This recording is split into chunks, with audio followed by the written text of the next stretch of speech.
20 लाख रुपए का लोन है, आपको बोला जा रहा है कि वो 5 लाख रुपए में सेटलमेंट हो जाएगा और आप प्रिपेयर हो गए। अब कैसे कैसे नए नए तरीके से फुद्दू लोगों को बनाया जा रहा है।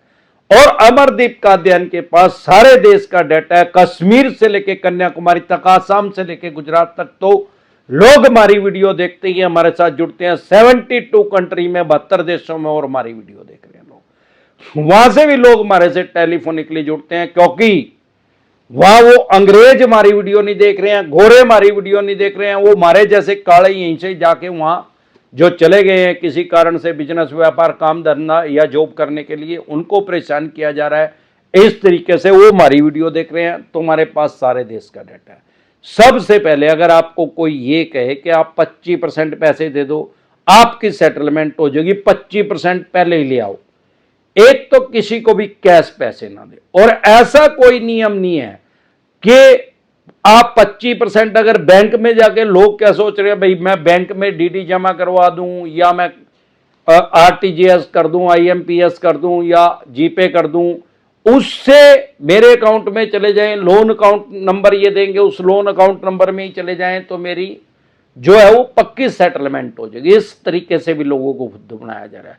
आपको बैंक में बुला के आपसे 5 लाख रुपए जमा करवा लिए जाएंगे उसी लोन अकाउंट नंबर में, और आपको बोला जाएगा कि 1 हफ्ते का टाइम है, 5 वर्किंग डे के अंदर आपको बैंक या एनबीएफसी कंपनी आपको एनओसी दे देगी, नो ऑब्जेक्शन सर्टिफिकेट, या एनडीसी, नो ड्यू सर्टिफिकेट आपको इशू कर दिया जाएगा। अब जब आप 4-5 दिन के बाद इनसे संपर्क करोगे, सर आया नहीं, अभी आई नहीं, मेल नहीं आई, अभी सर्वर डाउन है, अब कोई और जेन्युइन प्रॉब्लम आ रही है पीछे से, ऑफिसर नहीं बैठे हैं, सबसे पहले तो आप एक बात समझ ले कि किसी भी चवन्नी छाप के पास ऐसे कोई राइट्स, कोई अधिकार नहीं है कि वो आपके साथ सेटलमेंट करे।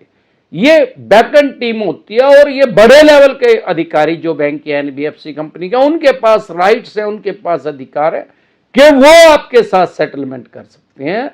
अब सवाल ये आता है कि आपको 5-7 दिन बेवकूफ बना के, फुद्दू बना के आपको ये बोला जाएगा भाई सेटलमेंट तो डिसमिस होगी, कैंसर होगी, वो तो डिलीट होगी, नो लैंड वाइड होगी, डेक्लाइन होगी। क्यों होगी भाई?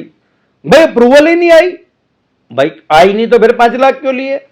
कह रहे यार वो तो ऑफिसर चेंज हो गया आगे से, जिसने वो अप्रूवल दी थी। अरे यार ऑफिसर चेंज हो गया, 5 लाख रुपए वापसी दे दे। या फिर बाद में आप टेलीफोनिकली संपर्क करोगे कस्टमर केयर से, वो कहेंगे भाई साहब आपने तो 5 लाख रुपए जमा करवा दिए, 15 लाख रुपए और दे दो, सेटलमेंट तो ही नहीं। अब सवाल ही आता है, आपको सेटलमेंट लेटर भी दे दिया गया, फेक सेटलमेंट लेटर इशू कर देते हैं, चवन्नी छाप उठाई गिरे अपने आप से ही एडिट करके भेज देते हैं, और इन उठाई गिरों को 15 से लेके 35% तक कमीशन मिलती है। इसमें डिपेंड करता है कि आपका लोन कितना पुराना है, कितने टाइम से आपकी ईएमआई डिफॉल्ट हो रही है।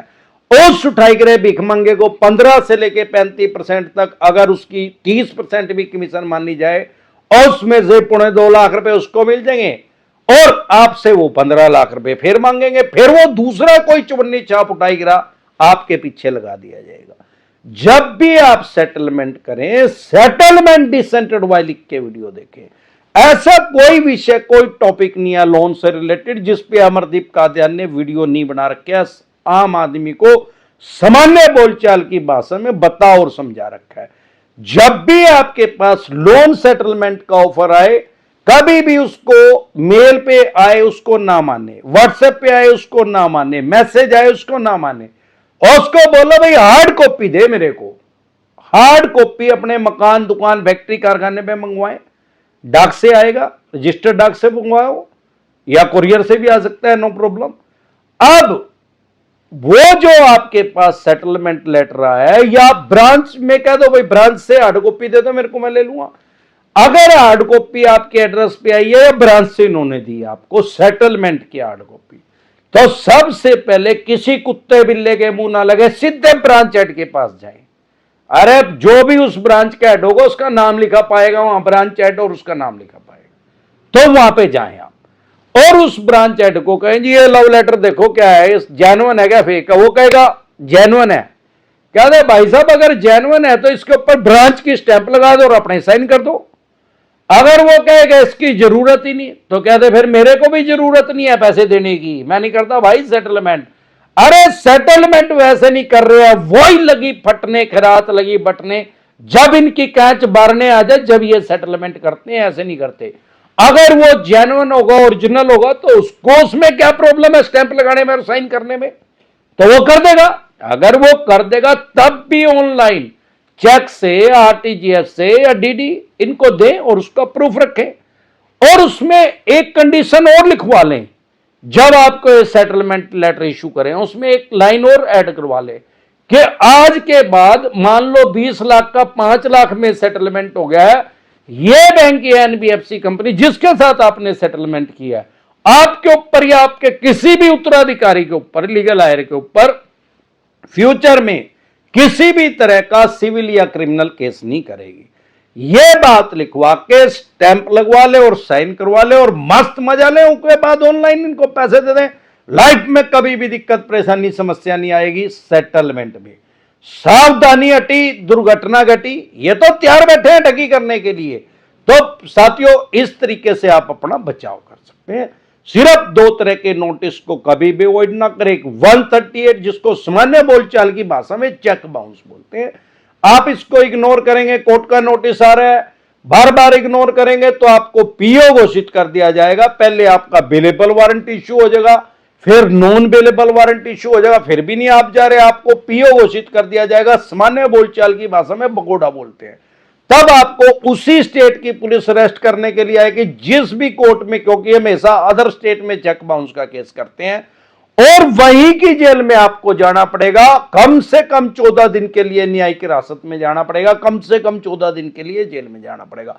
और ऐसा नहीं है कि 14 दिन के बाद आपको छोड़ दिया जाएगा अगर आप भगोड़ा हो चुके हैं तो कोर्ट के। तो आपको अगर पकड़ लिया, अरेस्ट कर लिया, जेल में भेज दिया जज साहब ने, 140 दिन के बाद भी आपको छोड़ा नहीं जाएगा, फिर भी आपको बेल करवानी पड़ेगी, फिर भी आपको जमानत करवानी पड़ेगी।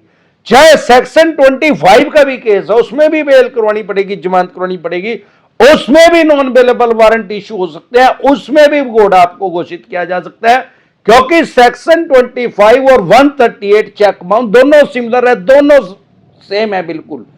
तो इसमें कभी भी लापरवाही ना करें, अपनी बेल करवाएं, जमानत करवाएं, क्योंकि अगर आपको 140 दिन भी अंदर हो गए तब भी आपको अपनी बेल करवानी पड़ेगी, जमानत करवानी पड़ेगी, तब आपको जेल से रिहा किया जाएगा। हमारा मकसद आपको डराना नहीं है, आपको आपके राइट्स बताना है, अधिकार बताना है, और बैंक एनबीएफसी कंपनी की भी मैक्सिमम पावर बतानी है। यह इनका एक ब्रह्मास्त्र है, सबसे बड़ा हथियार ये चेक बाउंस का है, इसको चलवा दे, इनके पल्ले घंटा नहीं है। इसमें अपनी बेल करवा ले, जमानत करवा ले। सारे देश के किसी भी कोने में, कश्मीर से लेकर कन्याकुमारी तक, आसाम से लेकर गुजरात तक अमरदीप कादियान के पैनल पे एडवोकेट काम कर रहे हैं। हम आपकी बेल करवा देंगे, जमानत करवा देंगे। बेलेबल ऑफेंस है, जमानती अपराध है, सेम डे जमानत हो जाती है, बाय एंड जमानत हो जाती है। डरे घबराए नहीं, सिर्फ अपने राइट्स और अधिकार जान ले। दूसरा, अगर आपके पास सरफेसी एक्ट 2002 के अकॉर्डिंग नोटिस आ रहा है 13(2) का, 13(4) का, सिंबॉलिक पोजीशन का, फिजिकल पोजीशन का या डीएम साहब का, इसको कभी भी हल्के में ना ले, कभी भी इसको इग्नोर ना करें। अगर आप इसको इग्नोर करेंगे तो आप अपनी मकान, दुकान, जमीन, जायदाद, फैक्ट्री, कारखाना, स्कूल, कॉलेज, बंगला, कोठी या शोरूम, जो भी आपने मॉर्गेज करके, गिरवी रख के, रहन रख के इनसे पैसे लिए, उसकी एक्शन कर देंगे, बोली कर देंगे, सेल कर देंगे, स्क्रैप के रेट में, कबाड़ी के रेट में उसको बेच देंगे। लेकिन अगर आपको अपने राइट्स पता है, अधिकार पता है, तो आप अपनी प्रॉपर्टी का बचाव कर सकते हैं। आप एक सिंपल नोटिस भेज दें। फॉर एग्जांपल 3 करोड़ आपकी वैल्यू है, 1 करोड़ रुपए उसकी वैल्यू लगा रहे हैं क्योंकि इन्होंने लेने हैं आपसे 1 करोड़ रुपए। आप एक सिंपल नोटिस इशू करें, किसी एडवोकेट की जरूरत नहीं कि भाई मेरी लोकेशन पे 2 आदमियों के एफिडेविट लेके आओ कि वो अपनी प्रॉपर्टी को 1 करोड़ में बेचने के लिए तैयार है, तो मैं भी मान लूंगा मेरी प्रॉपर्टी की वैल्यू 1 करोड़ है। नहीं तो मेरी की वैल्यू 3 करोड़ है, 3 करोड़ में भी सेल करके 2 करोड़ मुझे दे दो, 1 करोड़ अपने ले लो, दैट्स ऑल। ना मन तेल होगा, ना कभी इरादा ना चाहिए। इसके अलावा अगर आप हमारे से पर्सनल मीटिंग करना चाहते हैं, पर्सनल एडवाइस लेना चाहते हैं, 5 स्टेटों में हमारे ऑफिस हैं। अगर आप दिल्ली से देख रहे हैं तो कुंडली में पर्सनल मीटिंग कर सकते हैं, हरियाणा से देख रहे हैं तो एनसीआर में कर सकते हैं, पंजाब से देख रहे हैं तो लुधियाना में कर सकते हैं, मुंबई से देख रहे हैं तो गोरेगांव में कर सकते हैं, गुजरात से देख रहे हैं तो अहमदाबाद दिल्ली दरवाजे पे कर सकते हैं। इसके अलावा भी मैं सारे देश की हर स्टेट में आता रहता हूं। आपकी स्टेट में मैं कब आ रहा हूं, आप मेरी टीम से संपर्क कर सकते हैं। अगर आप हमारे से पर्सनल मीटिंग करना चाहते हैं, आपकी स्क्रीन पे एक नंबर आया हुआ है 9306347314। फिर आपका लोन 2 करोड़ का, 5 का, 25 करोड़ का, 50 करोड़ का, डज नॉट मैटर कितने करोड़ का है, कितने अरब रुपए का आपका लोन है। लोन से रिलेटेड जो भी डॉक्यूमेंट्स आपके पास हैं वो सभी लेके आप मेरे से पर्सनल मीटिंग कर सकते हैं, पर्सनल एडवाइस ले सकते हैं। फिर आपके पास चाहे सरफेसी एक्ट 2002 के अकॉर्डिंग नोटिस आया, 13(2) का, 13(4) का, सिंबॉलिक पोजीशन का, फिजिकल पोजीशन का, डीएम साहब का, या 138 नेगोशिएबल इंस्ट्रूमेंट एक्ट 1881 का, या पेमेंट एंड सेटलमेंट एक्ट 2007 का, या आर्बिट्रेशन एंड कंसोलिडेशन एक्ट 1996 का, या रिकॉल नोटिस आया, अन्य किसी भी तरह का कोई भी नोटिस आपके पास आया, लोन से रिलेटेड जो भी डॉक्यूमेंट्स आपके पास हैं वो सभी लेके आप मेरे से पर्सनल मीटिंग कर सकते हैं। हमारे से पर्सनल मीटिंग करने का या टेलीफोनिकली एडवाइस लेने का या अपनी बेल करवाने का, जमानत करवाने का क्या प्रोसेस है, आपकी स्क्रीन पे एक नंबर आया हुआ है, डायरेक्ट कॉल करेंगे कोई रिप्लाई नहीं आएगा, व्हाट्सएप कॉल करेंगे कोई रिप्लाई नहीं आएगा, व्हाट्सएप मैसेज करेंगे तो तुरंत प्रभाव से रिप्लाई आएगा कि कैसे आप हमारे से पर्सनल मीटिंग कर सकते हैं, पर्सनल एडवाइस ले सकते हैं, टेलीफोनिकली एडवाइस ले सकते हैं, या अपनी जमानत करवा सकते हैं, बेल करवा सकते हैं। एक बार जोर से मिलकर नारा लगाएंगे, जय ससुराल वालों।